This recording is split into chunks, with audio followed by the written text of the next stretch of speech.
So most of you know that I love DBT, and the slogan of dialectical behavioral therapy is building a life worth living. And there's a lot of focus in DBT about distress tolerance, emotion regulation, interpersonal effectiveness, like being skilled and effective in how you live.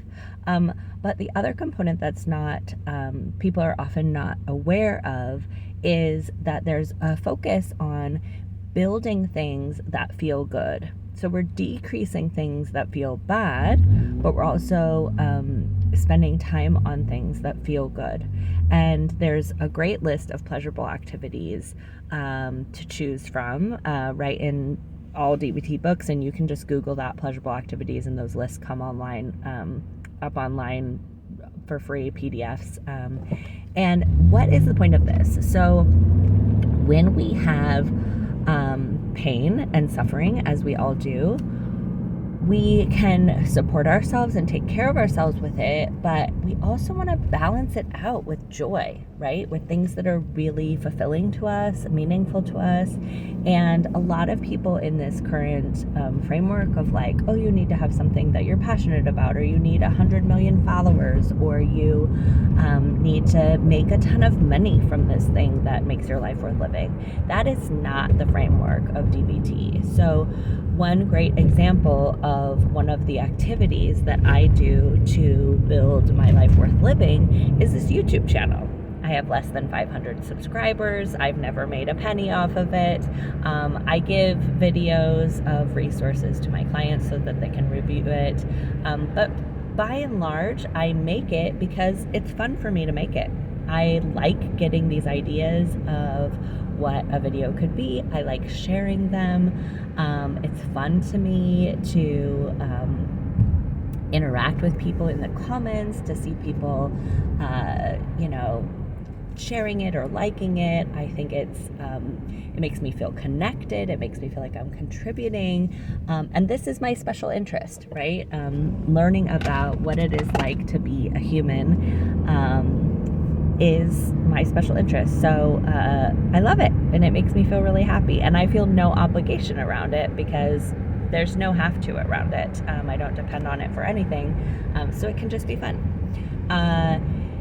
And what are some other ones that I do? I love reading fiction. I am a part of Lily Singh's book club, and I love seeing what the new book is going to be, reading, seeing other people share about their experiences with the book.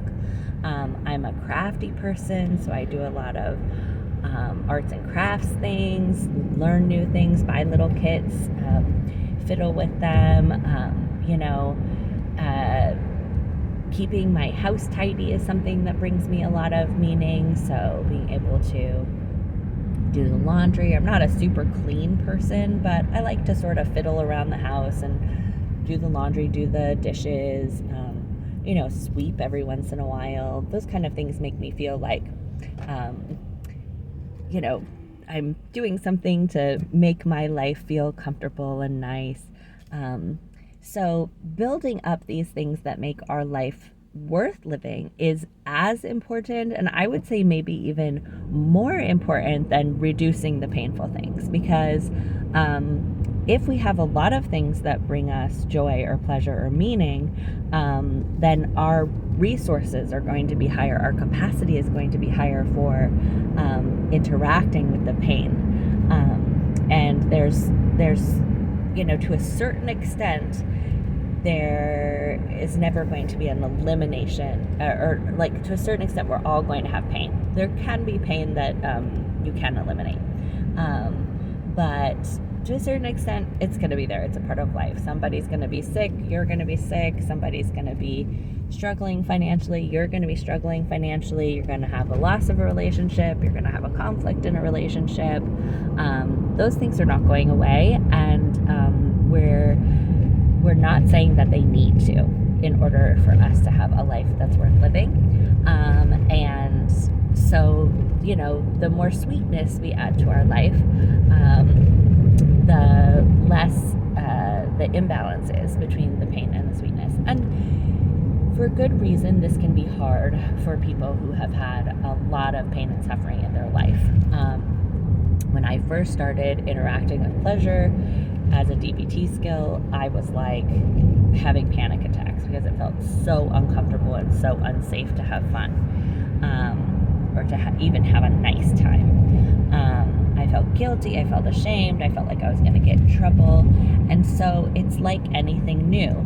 It's going to bring up your insecurities, it's going to bring up your different parts who think that you're, going to get in trouble for doing it, or that it's not safe, or that you're being selfish or lazy, or whatever it is that you've been taught about pleasure.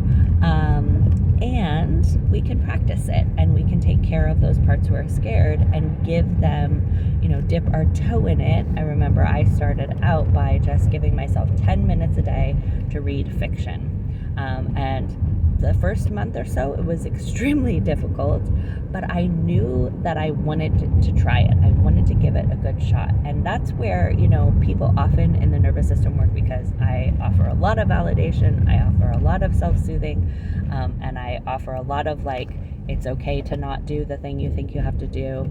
Some people can get kind of stuck in that I'm never going to do anything that I don't want to do. And what's tricky about that is you're not going to be able to give yourself a chance to practice and learn something that's challenging. And there is something that's really good for our mental health about being able to learn something new. It's the self-mastery skill. And so we don't want to avoid doing things that are hard. I was saying to a client yesterday, a walk can be really meaningful, even if it's a begrudging walk.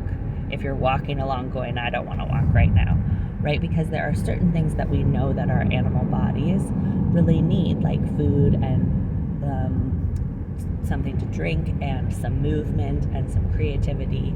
And so offering ourselves those things, even when we don't particularly feel like it, not in a you have to do it, but in a I really want to get the benefit out of this, right? So it's the vaccine doesn't feel good, but we want the immunity, or the vitamin tastes gross, but we want the benefit of the vitamin, so we go ahead and do it because it's worth it to us. And that's why I love that word, worth.